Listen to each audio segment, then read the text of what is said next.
అసలు ఏం జరిగింది, ఏమిటి పరిణామక్రమం అంతా ఎట్లా జరిగింది సంక్షిప్తంగా చెప్తూ వెళ్ళండి. ఓవరాల్గా అసలు ఇప్పుడు ఈ కిడ్నాపుల పర్వం కానీ క్యాంపులు కానీ చివరికి మీ మీద ఎలాంటి ఒత్తిడి ఏర్పడింది?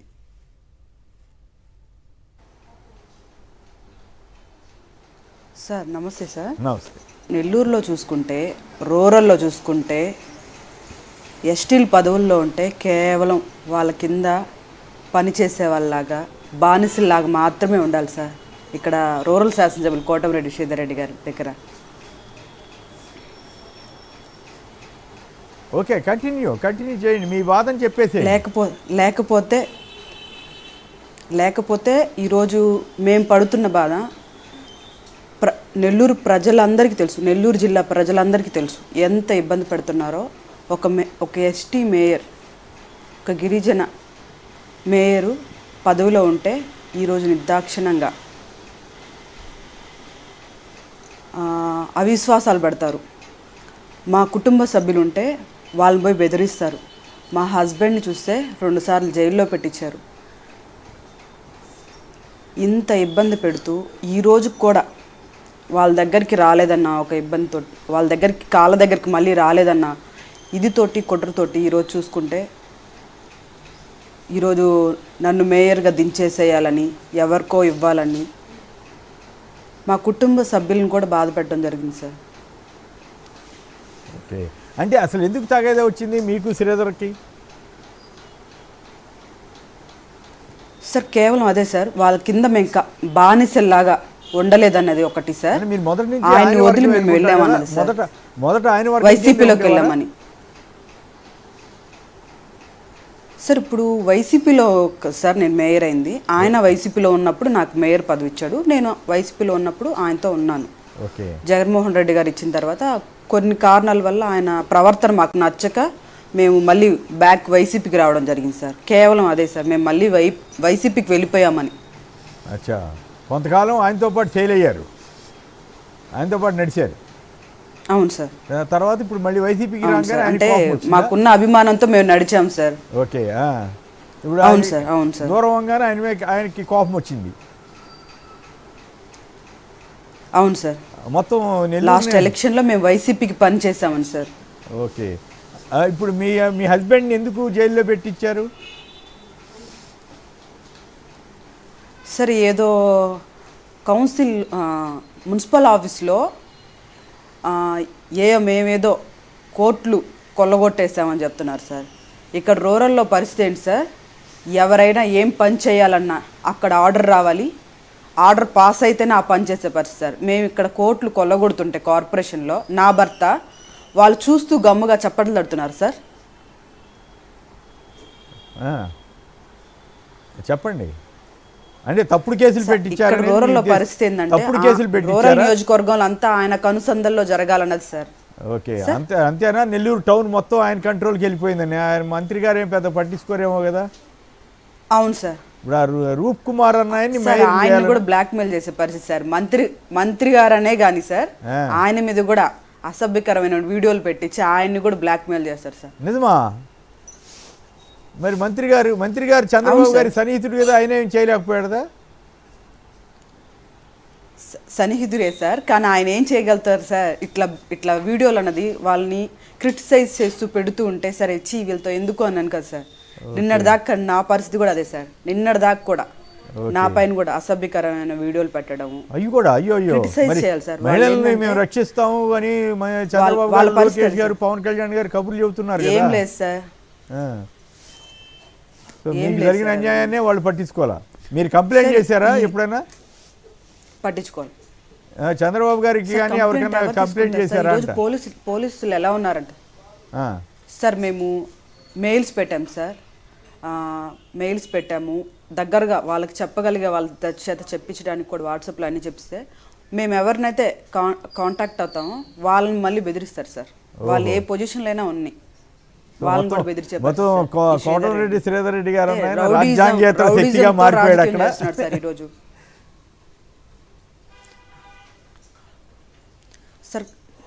సార్ నాకు అవిశ్వాసం పెట్టిన తర్వాత కార్పొరేటర్లు నాకు మద్దతు ఇస్తారేమో అన్న ఆలోచన కూడా రానివ్వకుండా వాళ్ళ ఇళ్ళకి పోయి సార్, మహిళా కార్పొరేటర్ సార్, ఈరోజు నేను రాజీనామా చేయడానికి కారణం, నిన్నటి రోజు నేను రాజీనామా చేయడానికి కారణం ఏంటంటే సార్, మహిళా కార్పొరేటర్ ఇళ్ళకి వెళ్ళి వాళ్ళ పక్కనే కూర్చోబెట్టి వాళ్ళ హస్బెండ్స్ని కానీ బ్రదర్స్ని కానీ వాళ్ళ ఫ్యామిలీ మెంబర్స్ని సార్ వాళ్ళ ముందే కొట్టే పరిస్థితి సార్. అయ్యయ్యో. వాళ్ళ ఇళ్ళకి వెళ్ళి అయ్యయ్యో. కొంతమంది కార్పొరేటర్లు అయితే ఎట్లా ఇబ్బంది పెడుతున్నారంటే అట్లా ఇబ్బంది పెడుతున్నారు, బయటికి కూడా చెప్పుకోలేని పరిస్థితి సార్. సార్ నా వల్ల వాళ్ళందరూ ఆ ఇబ్బంది పడకూడదని సార్ నేను రాజీనామా చేసింది. నేను ఎదుర్కొంటూనే ఉన్నాను సార్, మీరు కూడా చూసుంటారు. నేను నెల్లూరులో ఒక యుద్ధం లాగా సార్, నేను మా హస్బెండ్ సార్ శ్రీధర్ రెడ్డి గారి మీద ఒక యుద్ధం లాగా చేశాం సార్. మరి ఇప్పుడు నిలబడగలుగుతారా? ఇప్పుడు మేయర్ పదవి ఉన్నప్పుడే ఇన్ని ఇబ్బందులు పడ్డారు, రేపు మరి మేయర్ పదవి లేకుండా పోయిన తర్వాత ఇంకా తట్టుకోగలుగుతారా? ఆయన అరాచకాన్ని అనండి, లేకపోతే ఇంకోటి అనండి. ఆ మధ్య చూశాను, నాకు ఆశ్చర్యం వేసింది. నెల్లూరులో ఒకప్పుడు ఎంతో ప్రశాంతంగా ఉండే నెల్లూరు ఇట్లా మారిపోయింది ఏంటా అని. గంజాయి వ్యతిరేక ఉద్యమకారుని హత్య చేసే దారుణమైన పరిస్థితికి దిగజారిపోతే ఆంధ్రప్రదేశ్ నెల్లూరు వంటి పీస్ఫుల్ ఏరియాలో ఆ పరిస్థితి ఏమిటా అనిపించింది. అట్లాగే మీ కార్పొరేటర్లు కిడ్నాప్ చేయడం కానీ ఇవన్నీ కానీ మరి ఇప్పుడు ఆయన ఎట్లా ఎదుర్కోగలుగుతారు ఆ అరాచక శక్తిని? దాని తోడు ఆయనకి మరి చంద్రబాబు గారు అండో మరి ఇంకెవరండో ఉండుంటుంది కదా సార్. గంజాయికి రౌడీజానికి సార్ నెల్లూరు జిల్లా మొత్తం అడిగినా సార్, కేవీఆర్ పెట్రోల్ బంక్ దగ్గర ఉన్నటువంటి రూరల్ కార్యాలయమే సార్, అక్కడే తిరుగుతుంటారు వాళ్ళంతా. ఆ బ్యాచ్ అంతా ఆ బ్యాచ్ అంతా సార్. ఇప్పుడు గంజాయి బ్యాచ్ అంటున్నారు కదా సార్, గంజాయి బ్యాచ్, ఈ చిల్లర పిల్లలు వాళ్ళందరూ అక్కడే ఉంటారు సార్. మీటింగ్ ఏదైనా జరిగితే చూడండి సార్, వాళ్ళందరూ అక్కడే ఉంటారు. మళ్ళీ వాళ్ళ ఫోటోలన్నీ పోలీస్ స్టేషన్లో ఉంటాయి సార్. నెల్లూరు జనం ఎందుకు ఇట్లాంటివి? ఒకప్పుడు అసలు చాలా చైతన్యవంతంగా ఉండే జిల్లా ఇట్లా ఎందుకు అయిపోయింది? వాళ్ళు కనీసం ప్రొటెస్ట్ చేసే పరిస్థితిలో కూడా నెల్లూరు ప్రజలు లేకుండా పోయారా సార్? పోలీసుల పరిస్థితి ఎలా ఉందండి సార్, ఇప్పుడు వాళ్ళని కూడా బెదిరించే పరిస్థితిలో ఉంటే వాళ్ళకి ఫ్యామిలీస్ ఉంటాయి కదా సార్. ఓరే, పోలీసును మించి కూడా దౌర్జన్యం చేయగలిగే పరిస్థితిలో అరాజక శక్తులు ఉన్నాయా? అంత రౌడీ ఉంది సార్. పోలీసులను కూడా బెదిరించే పరిస్థితి, ఒకటి అధికారం ఉంది కదా సార్ తోడు. ఎంత అధికారం ఉంటే మాత్రం పోలీసులు అంత చేతగాని వాళ్ళ? పోలీసులు అంత అధ్వానంగా ఉంటారా?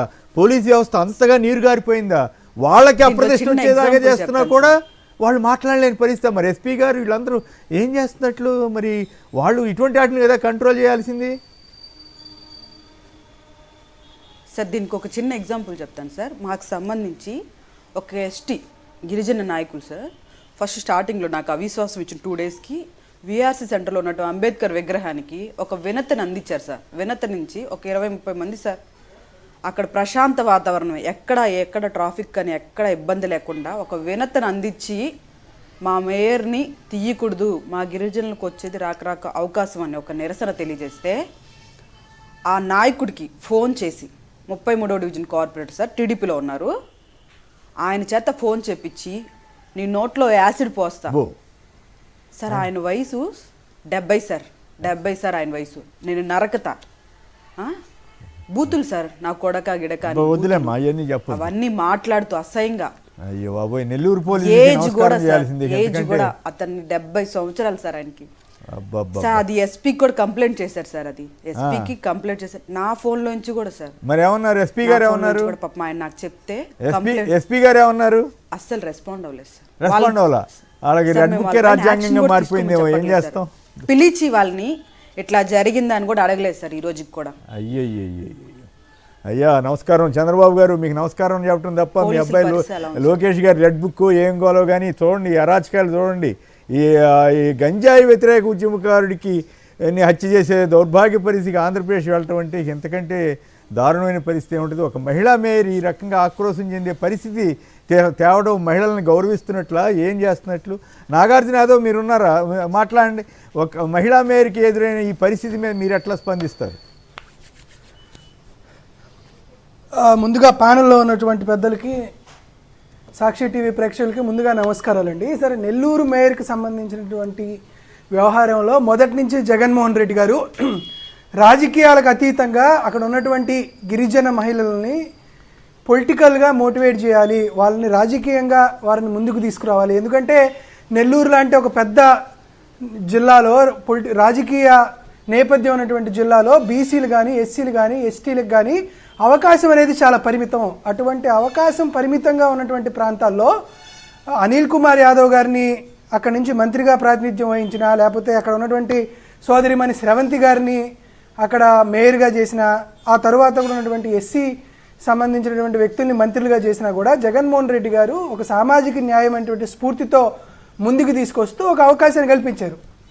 సరే, అక్కడ నెల్లూరు అక్కడ ఉన్నటువంటి స్రవంతి గారు గతంలో మాతో డిఫర్ అయినా కానీ, తరువాత ఏదైనా డిఫర్ అయినా కానీ వారికి ఇచ్చినటువంటి అవకాశాన్ని ఎవరో లాక్కోవడం అనేది మాకు ఎటువంటి పరిస్థితుల్లోనూ ఉండకూడదని, దాన్ని రాజకీయంగా మిళితం చేయకూడదు అనేటువంటి ఒక ప్రధాన ఉద్దేశంతో మళ్ళీ నెల్లూరు సమన్వయకర్తగా ఉన్నటువంటి చంద్రశేఖర్ రెడ్డి గారు కానీ, ఆ నెల్లూరు మున్సిపల్ కార్పొరేషన్కి సంబంధించినటువంటి అబ్జర్వర్గా ఉన్నటువంటి అనిల్ కుమార్ యాదవ్ గారు కానీ, ఎంతైనా సరే గిరిజన మహిళ మాతో రాజకీయ విభేదాలు నేపథ్యం ఉన్నా కూడా జగన్మోహన్ రెడ్డి గారు వారికి ఇచ్చినటువంటి సమున్నతమైనటువంటి అవకాశాన్ని ఖచ్చితంగా వారికే ఇవ్వాలి అనేటువంటి పరిస్థితి జగన్మోహన్ రెడ్డి గారు మొదటి నుంచి స్పష్టంగా చెప్పడం జరిగింది. కాబట్టి ఈరోజు కూడా మేము తెలుగుదేశం పార్టీని కానీ ఈ కూటమి ప్రభుత్వాన్ని డిమాండ్ చేస్తున్నామంటే, కేవలం 8 నెలలు ఉన్నంత కారణంగా 8 నెలలు పదవీకాంక్ష కోసం గిరిజన మహిళైనటువంటి స్రవంతి గారిని రాజీనామా చేపించి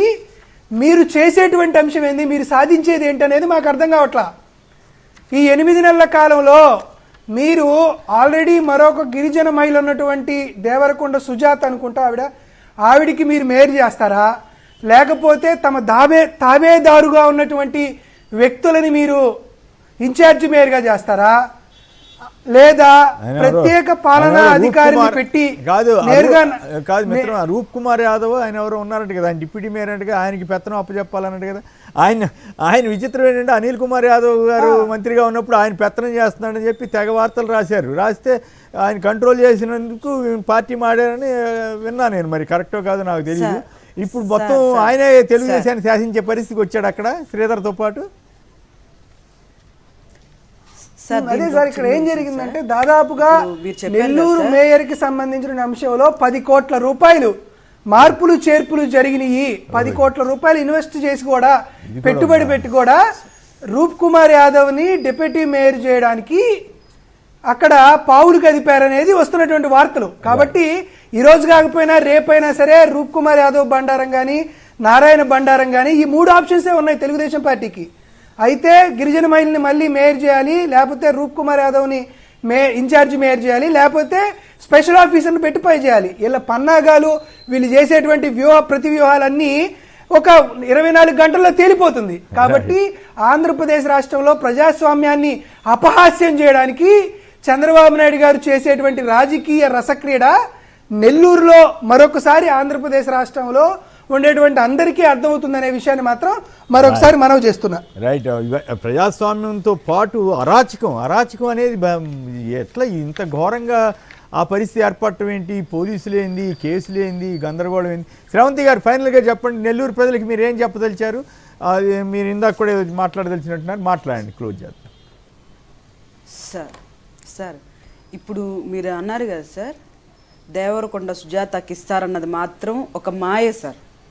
ప్రజలకి ఒక మాయలాగా వేసి ఇన్ఛార్జ్గా డిప్యూటీ మేయర్ రూప్ కుమార్ యాదవ్ గారు మామూలుగా అయితే 15 రోజులు వస్తుంది సార్ మేయర్ రిజైన్ చేస్తే. ఆయనకి ఆ 15 రోజులు కాస్త 11 నెలలు అవబోతుంది సార్. దానికోసం 6 కోట్లు ఖర్చు పెట్టాడు సార్. ఇప్పటికి కార్పొరేటర్లకు కానీ అధికారులకు కానీ అందరికీ కూడా 6 కోట్లు ఖర్చు పెట్టినారు సార్. ఓకే. ఈరోజు కార్పొరేట్లు అందరికి కూడా ఫ్లైట్ టిక్కెట్లు వేసి విలాసవంతమైనటువంటి హోటల్స్లో రూమ్స్ బుక్ చేసి ఆయన మేయర్గా ఉండాలని ఆయన కళని నెరవేర్చుకోవడానికి 6 కోట్లు ఖర్చు పెట్టినారు సార్. క్యాంపులు కూడా పెట్టేశారనమాట. ఎక్కడ తీసుకెళ్ళాడు కార్పొరేటర్ని? సార్ అది గోవా సార్. గోవాకి ఫ్లైట్ టికెట్లు వేస్తున్నారు. ఇప్పుడు ప్రజెంట్ వాళ్ళందరినీ బయటే ఉన్నారు సార్, నెల్లూరులో లేరు సార్. కార్పొరేట్లు అందరూ నెల్లూరులో లేరు సార్. బాగానే ఉంది. ఫైనల్గా కొంతమందిని బెదిరించి కొంతమందిని కొట్టి సార్, ఇప్పుడు నెల్లూరు ప్రజలందరినీ నేను ఒకటే సార్ విజ్ఞప్తి చేసేది, మాలాగా దళితులు గిరిజనులకి ప్రజల అండా ఉంది సార్. కానీ ఇలా రౌడీజం చేసే వాళ్ళని ఎంకరేజ్ చేయడం వల్ల మాలాంటి వాళ్ళని ఈ రోజు కూడా అనగదొక్కుతూ ఉన్నారు సార్. ఇలాంటి రౌడీ రాజకీయాలు చేసే రాజకీయ నాయకులు కోటరెడ్డి శ్రీధర్ గారు లాంటి వాళ్ళు. రైట్. మరి మీరు ఎదుర్కొంటారా వీటిని? మేము ఖచ్చితంగా ఎదుర్కొంటాం సార్.